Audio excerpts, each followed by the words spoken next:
今仔执行署台北分署拍卖2台远东航空的飞行机，有一台是头一届拍卖，底价是500万，也毋过无人来标；另外一台已经拍卖第4届了，今仔是以240万卖掉。另外，伫树林分署今仔是嘛拍卖64万粒的泰达币，有真侪民众拢有兴趣，头一标就以310万卖出去了。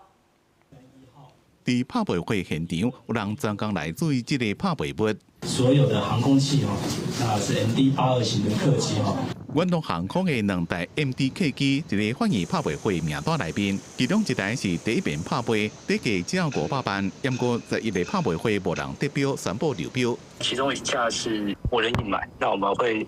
再定期做第2次拍卖。那另一架就是240万元的价格拍定。飞机会让人拍卖，是因为远东航空2019年宣布停止营运了，飞机拢停伫咧停机坪内面，欠上亿个机场服务费等费用，被指控掏空远航资产超过32亿个公司负责人张光伟一审判14年，案件上诉2审14要宣判。310万，第3次，恭喜11号民众得标。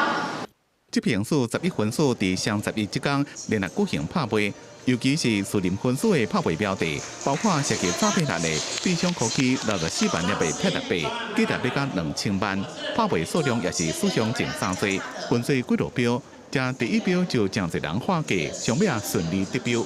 闲闲没事就来晃一下吧。